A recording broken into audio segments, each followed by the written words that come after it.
This is the Let's Talk Tribe Leaky Prospect Chat, recorded on July 13th, 2017. I am your host, Matt Lyons, and joining me as always on this fine Thursday evening is Let's Go Tribe lead prospect writer, Brian Heminger. Brian, what do we have today, now that I pronounced your name right? Nobody has to know about that last take that didn't work whatsoever. We have a lot in store today. Several of the publications out there have been updating their mid-season prospect rankings. MLB Pipeline will be the last one. They should be happening within the next week or so. But we've had MLB Prospectus. We've had Keith Law came out with his today, Baseball America. And things are looking good for some of the elite Indians prospects because they're not doing every prospect. They're just basically doing their top 50 or their top 100 overall. So got a lot to talk about with that. We've got, obviously, my Players of the Week, All-Star Game stuff. Trades are starting to happen. So that's where things really get interesting with prospects because good prospects become good trade chips. So we have a lot to talk about with this week's show. Yeah, and even all that, it's a lot to talk about even with a lighter schedule because the AA and AAA had their All-Star break along with the majors. So it's been a little bit lighter in the game department, but lots of stuff always happens in the middle of the season. Right along. You saw the trade deadline happening, fun mid-season reports. So let's get right into those rankings. Keith Law did his today. Francisco Mejia all the way up to number 6, 18 months ago. Not even on the top 100. Now he's number 6. Not at all. Baseball Prospectus, I believe he was number 3 overall. Yep. These are just overall numbers. This is not top catcher, top for Indians. This is overall prospect. In all of baseball. And in both Prospectus and Keith Law's rankings, they said he could be number 1. Like if his catching is as good as people are starting to say. Like they said, he has the hitting right now. As long as he is a good catcher, he would be number 1. And I think he has the arm too, right? It's all about the framing and the other aspects. Like all the little intangibles, kind of the stuff that I did that really cool interview with Budzinski about at the beginning of the year. But if he really starts to put that all together and like the scouts see it, he would be number 1, which is crazy. Let's all just take a minute to thank Jonathan Lucroy once again. Thank you for using that veto. Seriously, stop booing that man. Give him a standing ovation. Put a statue out in left field. I'm serious. Could you imagine if the Indians traded Mejia, just imagine watching him in the Brewers system right now while we have Lucroy below the Mendoza line. He has been brutal this year. I have him on a fantasy team. So you felt it especially, yeah. I even traded for him after the slow start thinking I'd get great value. Brian, no. I know. I had Yadier Molina, and I let him go to get Lucroy. I had McCann from Houston and Yadier Molina, and they were both significantly better. Well, if we ever do a Let's Go Tribe fantasy baseball podcast, maybe we won't ask you for catcher advice on it exactly. So any other things from those rankings that stood out to you? I think the only one, Laws was a top 4 or a top 100, obviously. So Laws was top 50, and Prospectus and Baseball America, I think, were top 100. That's right, and only McKenzie was the other one to make it on either one, right? McKenzie skyrocketed on every one of the rankings. Prospectus had him. Let me see. I think Prospectus had McKenzie in the 40 range, kind of like what Law had, and Baseball America had McKenzie inside the top 30, and Baseball America also had Bobby Bradley in like the 90 rank area, like 93. Oh, wait, he's kind of slipped a little bit and kind of been forgotten, but he's been really good this year. So, I wouldn't be surprised if he didn't make a comeback. I was shocked that Bobby Bradley did not make the AA All-Star team. I think part of it had to do with this slow start, but he has turned it on. His strikeout rate has plummeted. This was a guy that was striking out 30% of the time or more, and right now he's striking out about 20% of the time. So, that is a massive shift. And he still had 15 home runs before the All-Star break. So he's on pace to potentially set a career high in home runs while striking out, 8-9% less. That's huge. Yeah, at his highest level. And at AA, the toughest transition in all of minor league baseball. Mm-hmm. So we're talking about Mejia in this general area. It's a good time to answer our first question from the comments. Daryl Schlitz, he wants to know, what are the chances the Indians get rid of Gomes or Perez to make room for Mejia this year? I think we've sort of answered this before, but if you want to take it again, Brian. It's zero. Like, Gomes and Perez, as bad as they've been offensively, they're still probably two of the better defensive catchers in baseball. They both are calling good games, and the pitchers are very comfortable with them. They're not going anywhere. They're both locked up to decent contracts, relatively cheap. So no, there's no reason to get rid of them right now. Mejia might be able to push him for playing time next year, but I mean, he still hasn't even played at AAA. So I would not be worrying about that whatsoever. Just let Mejia continue to develop. One thing that I've noticed with Mejia is, he's not playing every day. They're being very careful with him. If you want him to be a guy like a Salvador Perez that's catching 140 games plus or something ridiculous, you need to let him keep developing. I mean, this is his third year in full season baseball.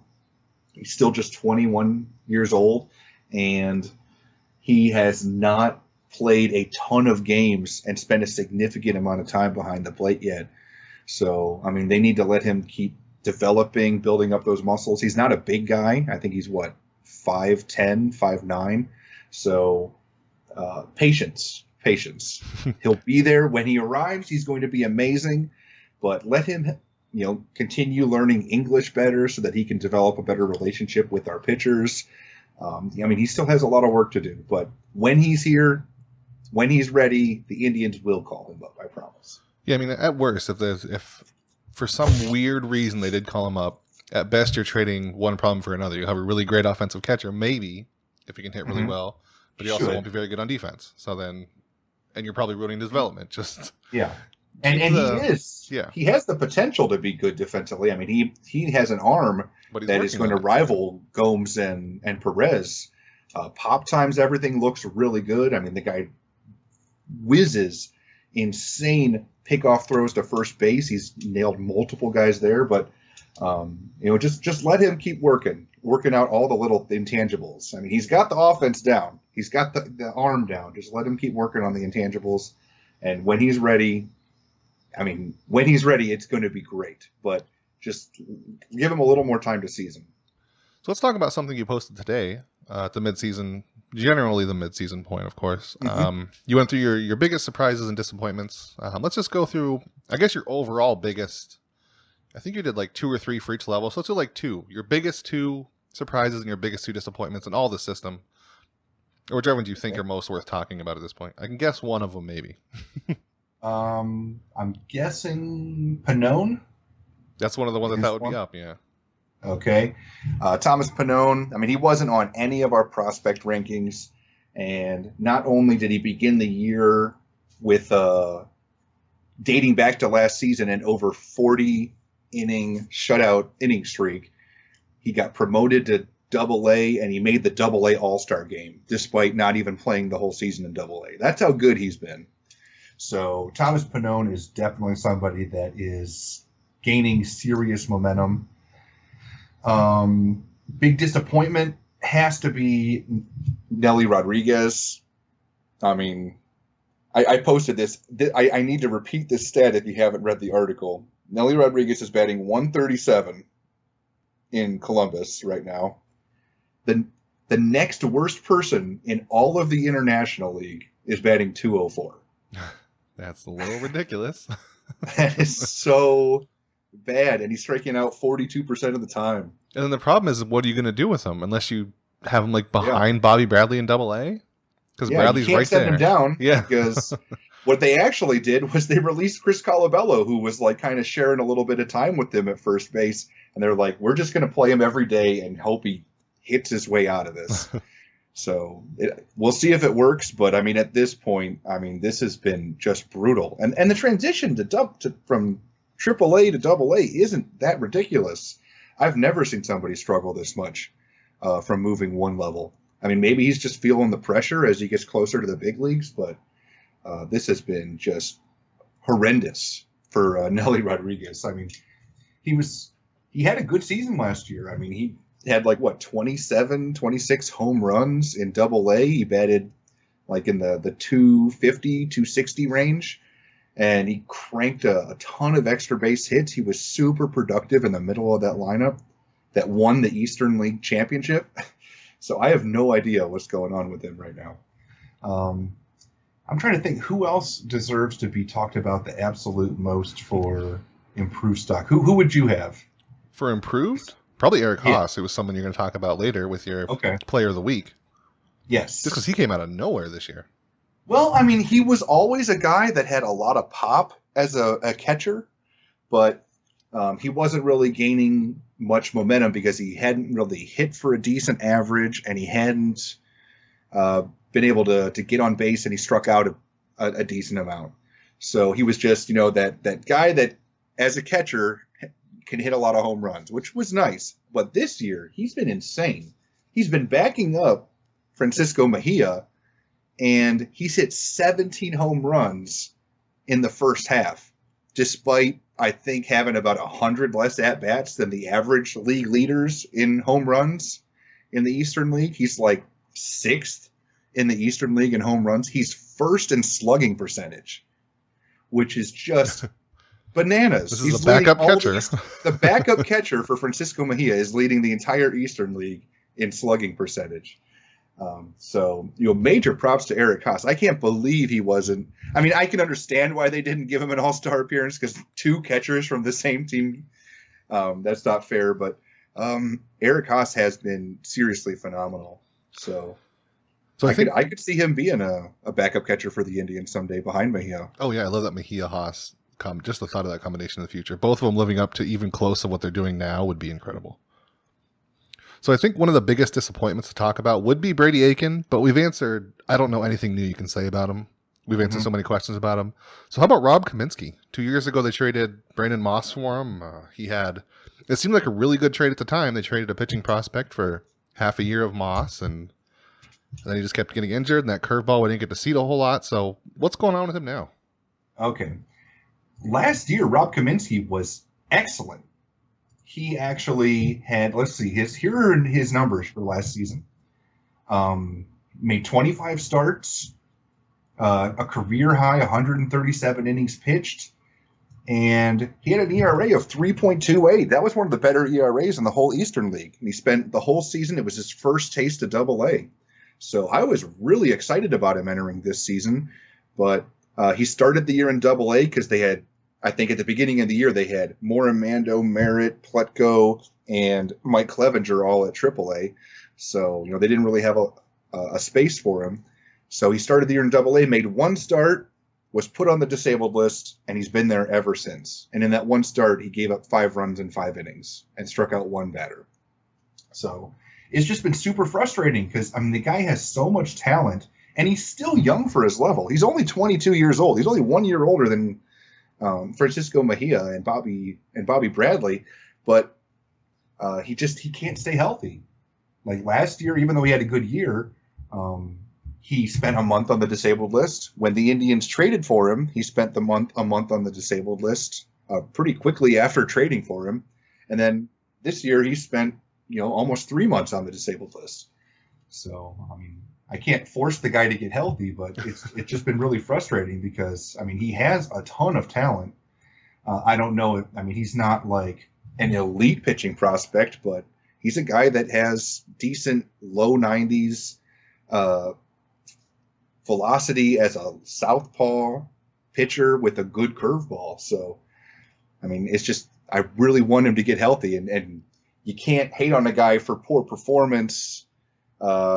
It's more, you just want him to just tough stay luck, healthy. really. Yeah. It's been very unlucky, and it's been different things. This time it was a forearm. Before it's been a back issue. It's just been all kinds of stuff. So, and he's a good kid. I don't know if you guys have read his blog, but he has a really good insight into the life of a pitcher and a minor leaguer. So.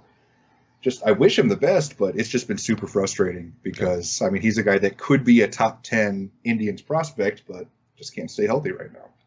And Mason Shattuck in the comments, he mentioned Morimando big-time improvement. That's another one you had listed in the post, which that's almost a big-time improvement over the last month because he's had such a huge string of games. Yeah. He has had a massive swing because Morimando started the season with like an ERA like over 6 after like the first month. It was really bad. And something clicked for him. I mean, 3 shutouts in 4 starts, and all of a sudden Morimando is like 4th in the entire International League in ERA. I mean, that'll 3 shutouts in 4 starts will do that. Yeah. But it seems like something has happened. I mean, Ryan Merritt's pitching well in AAA right now too. I will give him credit. He's ERA's like 3.3 something, so he's right behind Morimando, and he's been much more consistent overall on the season. But the fact that Morimando has just suddenly become this dominant powerhouse out of nowhere, I mean, I'm loving it. I hope he can keep it up.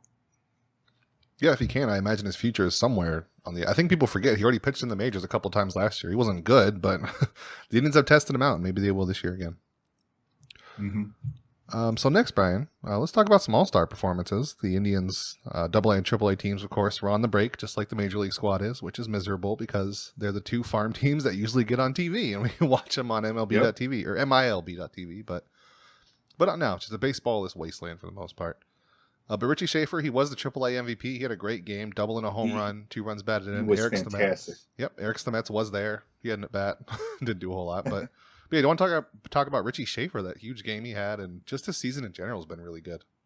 Yeah, Schaefer's hit, I think, 17 home runs thus far this season with AAA Columbus. I mean, he's not an Indians prospect. Like, we didn't draft him or anything, but we signed him in the spring as his 5th team.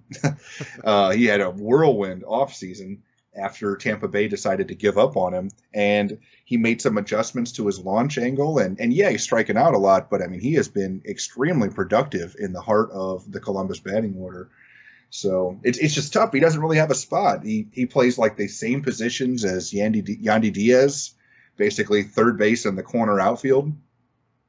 And it's going to be tough for him to find a place if the Indians wanted to call him up. So he would have to leapfrog a lot of people. I think people also forget that he's only 26. He's not like Michael Martinez, who came over when he's in his 30s. So that's one reason he has some trade value. I think he's still young. He could be going into a peak. He's a former first-round pick. So, I mean, the guy clearly has talent, and he showcased it in the All-Star game. So, I mean, if another team wants to take a shot on him, if they have room for him, I'd happily move him because he deserves an opportunity to play in the major leagues. I mean, he's got the power and he's got the ability to produce. So I'd be more than happy to see him get that shot. The AA All-Star team was also out there. They had All-Star game was out there. They had Indians sent Mejia, Yu Chang, Cameron Hill, and I believe Thomas Pannone, who I mentioned earlier. Hill and Pannone pitched scoreless innings. They did great. And Chang had a RBI double, I believe, to score the first run for the Eastern League or for their division. And I don't think Mejia did anything. I think he went 0 for 3. But Mejia did go 1 for 2 in the Futures game, which was like a couple days earlier. Oh, yeah, that was on Sunday. Yeah, I think McKenzie threw 1 pitch in that game.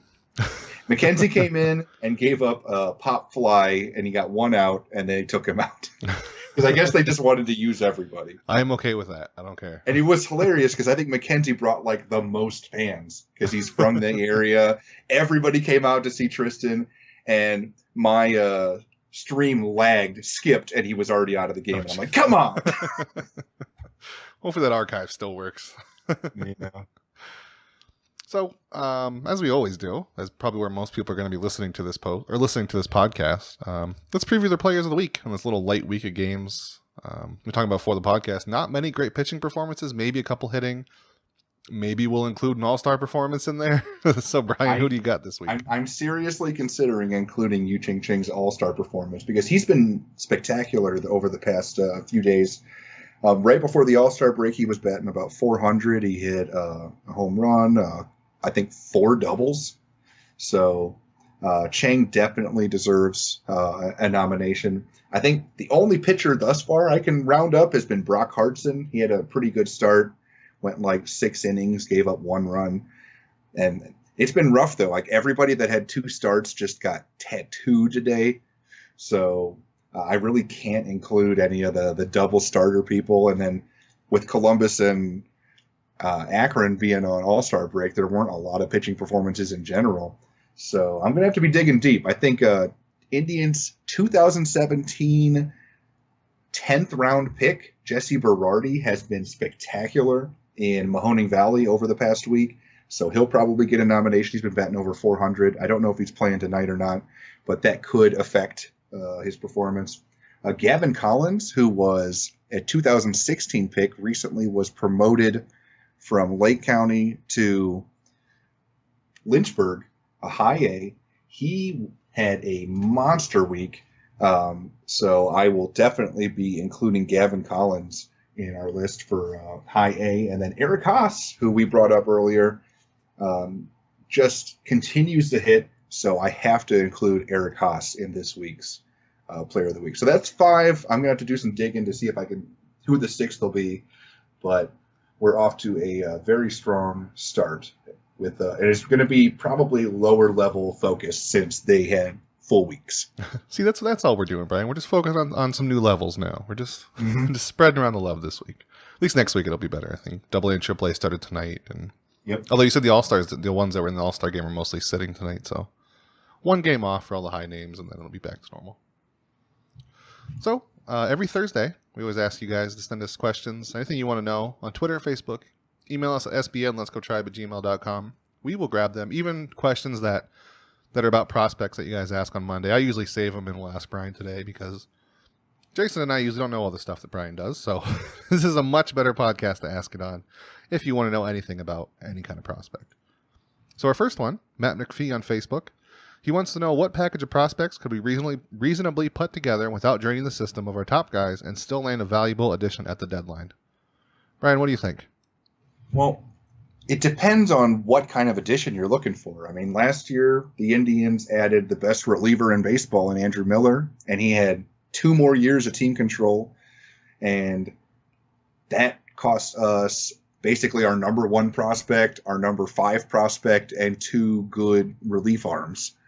And, I mean, we've already seen Clint Frazier debut. He looked great, but, that was a huge deal. So it depends on how long the player will be around. I mean, if we're just doing a rental for the rest of the season, like the Royals did with Johnny Cueto, it might not be quite as devastating. But, I mean, if we want to get somebody like a Chris Archer that people keep bringing up, it's going to cost like Tristan McKenzie or Francisco Mejia. You can't just package together our 7th, 8th, 9th, and 10th prospects and expect that to be enough.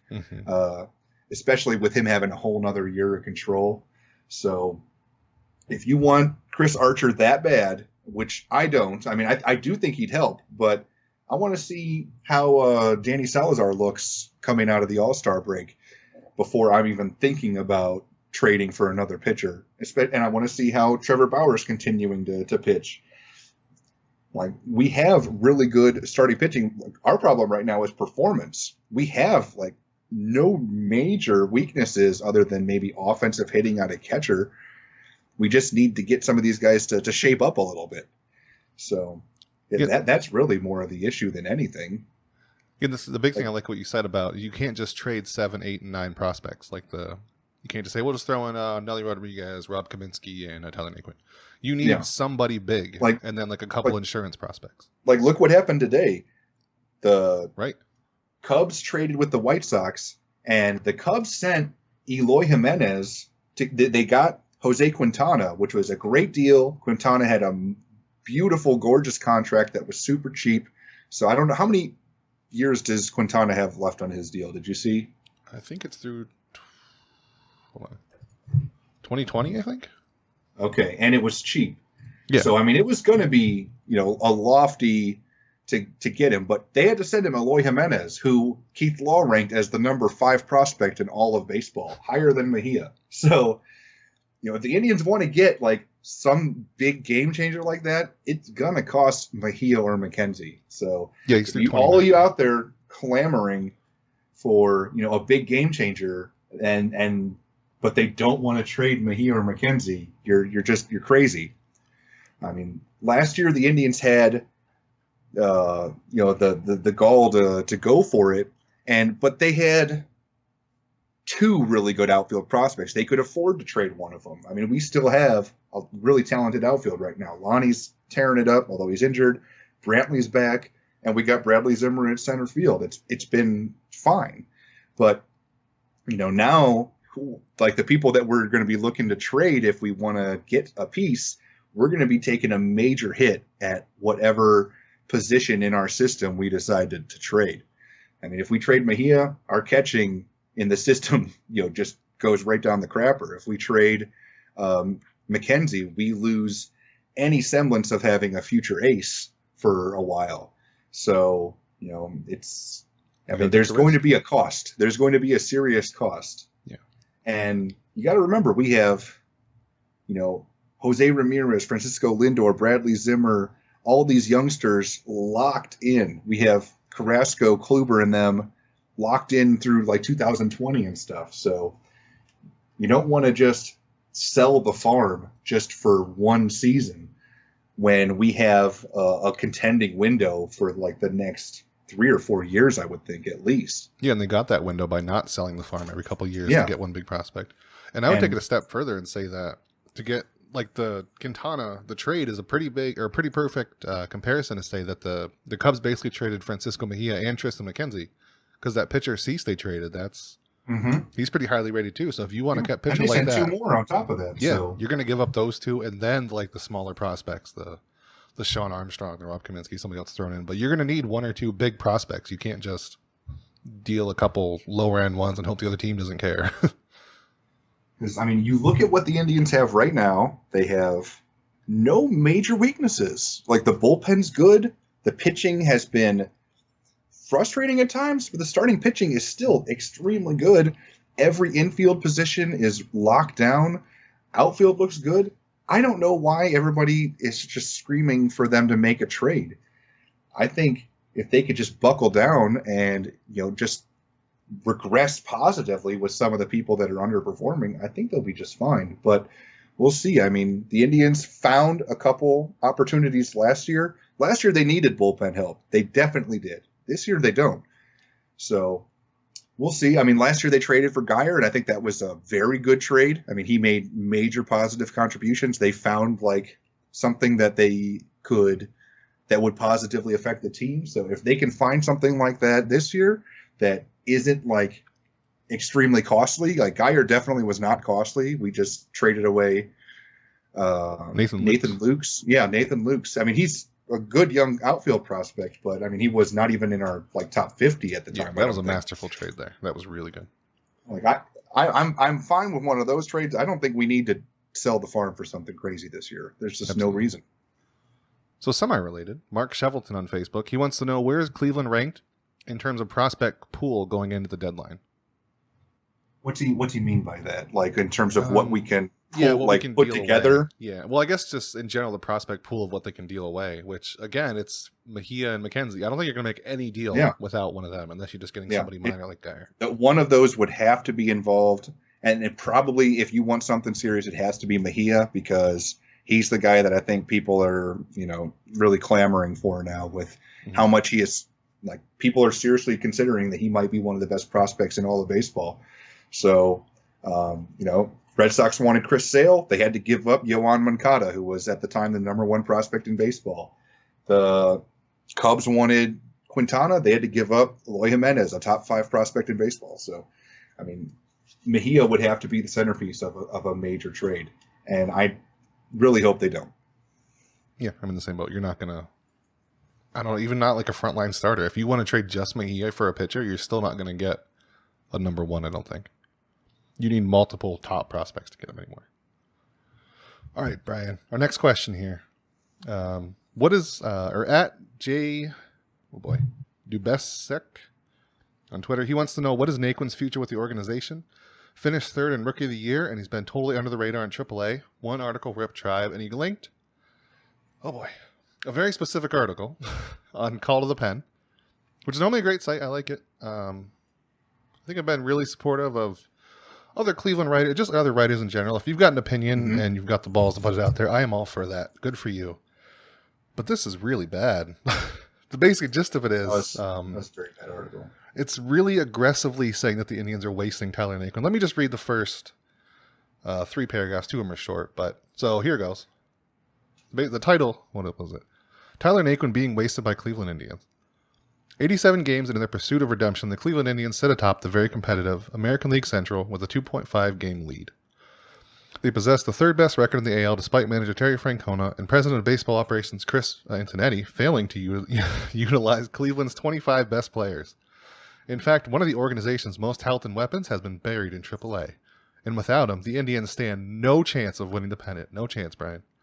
In an unjust transaction, Tyler Naquin, who placed 3rd in the AL Rookie of the Year voting last season, was optioned after a measly 17 at-bats. Holy cow. So I know Naquin isn't a prospect anymore, but I think this whole article is a good primer on how not to evaluate prospects, both coming up through the system and how they're performing in AAA. Because he also goes on to say that Naquin's doing so much better hitting with runners in scoring position in AAA. He's playing better defense in AAA. And my favorite line of maybe the whole entire post, where is it?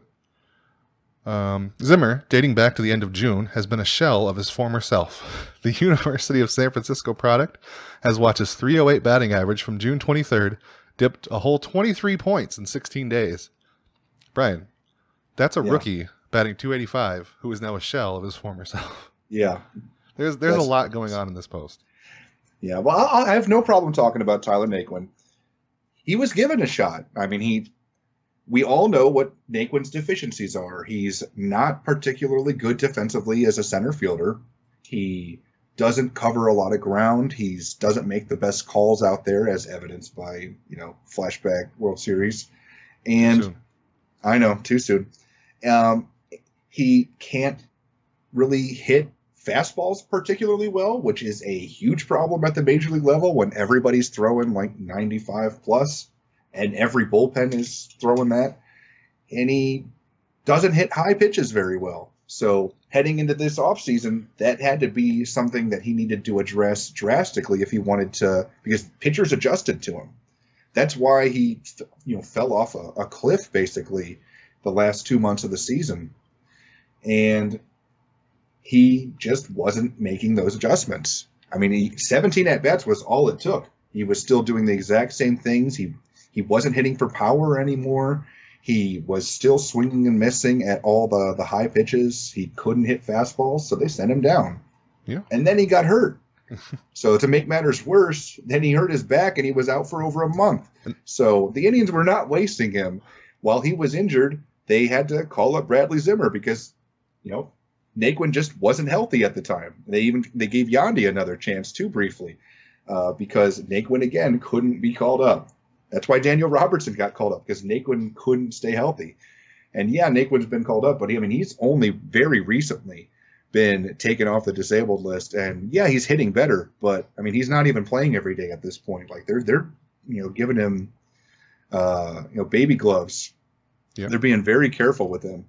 So the Indians are not wasting him. He did not adjust. They sent him down to work on it and adjust, and then he got hurt. So, what can you do? Yeah. He's a good player. He has a good attitude. I like him. But even right now, with Lonnie Chisenhall on the disabled list, we don't need him. We've got Abe Almonte and Tyler Naquin or Abe Almonte and Brandon Geyer can just platoon right field for now, and have Zimmer play center every day and have Brantley play left every day. Yeah, that's a fine outfield. As far as prospects are concerned, you look at Tyler Naquin coming up through the minors. Just the idea of comparing him to Zimmer is just absurd. First of all, because especially with the plays that Zimmer's making in the outfield right now. Yeah, and Naquin didn't make one play like that all of last season. No, and Zimmer's one of the fastest people, period, in baseball right now. But just even coming up through the ranks, like Tyler Naquin has several seasons of minor league data saying he needs to be platooned. He's really bad against left-handed hitters or left-handed pitchers. And there's a track record of it. That's why Terry Francona did it. And with Bradley Zimmer, there wasn't quite that track record, but Terry Francona likes the platoon players. But even he saw right away that Zimmer does not need to be platooned. Even if he doesn't hit well against lefties, he's one of the fastest players. He's great in the outfield. There's just so much more about Zimmer. He draws walks. He draws walks no matter what handedness he's facing. He's got the power.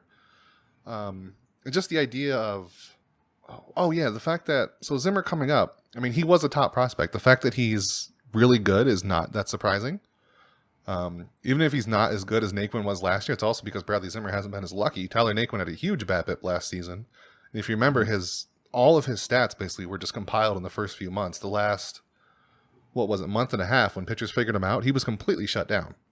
Oh yeah, Yeah, I mean, it's just the pedigree of Naquin coming up was not nearly what it is with Zimmer. I don't hate Naquin or anything, but he was a fourth I don't outfielder. either. That's what he was coming up. He was a platoon fourth outfielder, and he happened to he'd stumble into starting center field time, and he did really well with it. And I think the Indians front office and probably even Terry Francona see that he can't do that all day, every day. Now they have Zimmer. He's not going back to center field if he comes up. He's not going to platoon with Zimmer, even if Zimmer is a shell of his former self. That is not a thing that's happening. Maybe in right field, but like you said, Almonte and Geyer are fine there. So I get the love affair with Naquin for Cleveland Indians fans. He was really exciting last year. He had that one. I do wonder. Amazing moment. Right, yeah. I do wonder if he didn't have that whole inside the park home run, the hook 'em horns, if Indians fans would have this love affair. I wonder how much is tied to that one play. Mm-hmm. Because I think without that, most Indians fans would see that he was really bad at the end. He struggled in the World Series. He missed that ball. There was a lot of down to Naquin's season, but it's all overshadowed by that one play. So I think analytically, if you're thinking Naquin over Zimmer, you're not thinking analytically. You're thinking with your heart, and which is not always a good thing. It's especially not a good thing if you're writing an article on it. It's definitely not when it's good. Yeah, I mean, I still think Naquin could have a future. I mean, Michael Brantley only has one more year of team control left. Like, Naquin could take over a corner outfield spot, or at least a platoon in the corner outfield moving forward. But, I mean, unless he can adjust to left-handed pitching, high pitches in the zone, and major league fastballs, it's going to be very difficult for him to find consistent playing time on the Indians. In the end of the Call of the Pen article, it basically implores the Indians to either use him or trade him. And I mean, if you're trading Naquin, that's not trading a top prospect. You're trading what we were talking about, the 7th, 8th, and 9th guys. You're trading a fourth platoon outfielder. Every team has those stats. They know. Right. Like, they're not going to be like, oh, man, Chris Archer for Tyler Naquin, let's do it. That's just not going to happen. And then one last note about that article, the last couple sentences.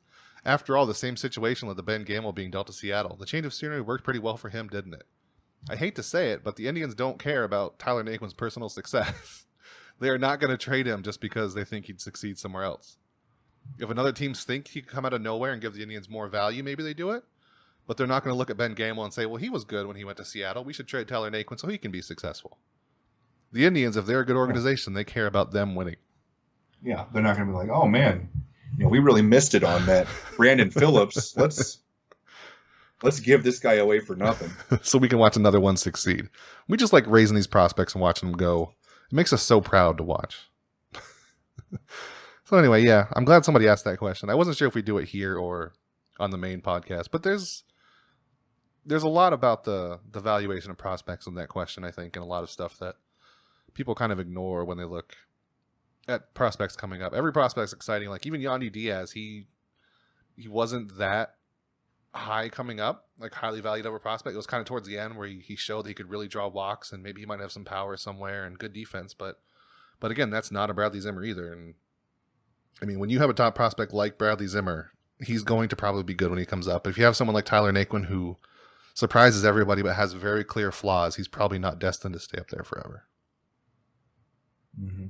So I'm not ready to give up on Naquin either. Not at all. I mean, he's still young and he could make some adjustments. I mean, it's just that's what the data tells us so far. Yep. And I think and it's in the Indians' best interest to hold him for right now. Because if you're trading him now, you're trading him after injuries, after not being good, after not adjusting. So his value's very low at the moment. So I really think that he has the potential to turn it around. It might take a whole nother offseason for him to do that. Yep. All right, Brian. That's our show. We answered quite a few questions today. We got some in the comments. That was fun. Anything else you want to talk about? We got some baseball coming back finally tomorrow. Real baseball. It's a West Coast trip for the Indians, but a lot of minor league baseball coming up soon. So, somebody did ask for a Anthony Santander update. Oh yeah, it's been a while since they had one of those. So, what are the Orioles doing with our man Anthony Santander? Well, it appears he finally started a throwing program. Really inching him along there, Baltimore.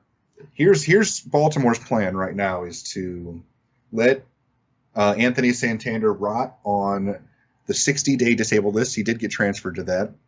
And let him rot on the 60-day disabled list until the 40-man roster, until the rosters expand in September. Then they'll call him up, use up some of his time then, and then probably try to begin the next season with him. And then they'll get to keep him. That's basically Baltimore's plan of action. I mean, I don't have enough pull to get other doctors to check out Anthony Santander to see if Baltimore's been lying about him all season. But I mean, it really does feel like they're abusing the system right now to keep him, which is frustrating. But nothing you can do. Yeah, there's nothing we can do about it, and they're doing everything by the book at least. Yep. Which is, I mean, I really wish we could have him back. I mean, it feels like he lost a complete season of his career. He hasn't even been able to play, but he's not going to be allowed to play while they're saying he's injured. So, yep.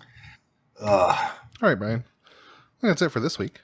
We will talk to everybody next Thursday. Same time, same place. We'll ask you questions during the day. Feel free to send us some during the week anytime, really. Just say you want them answered on the prospect chat, and we'll save them. Get a nice little Word or Google document. So Brian, talk to you next week. Talk to you then.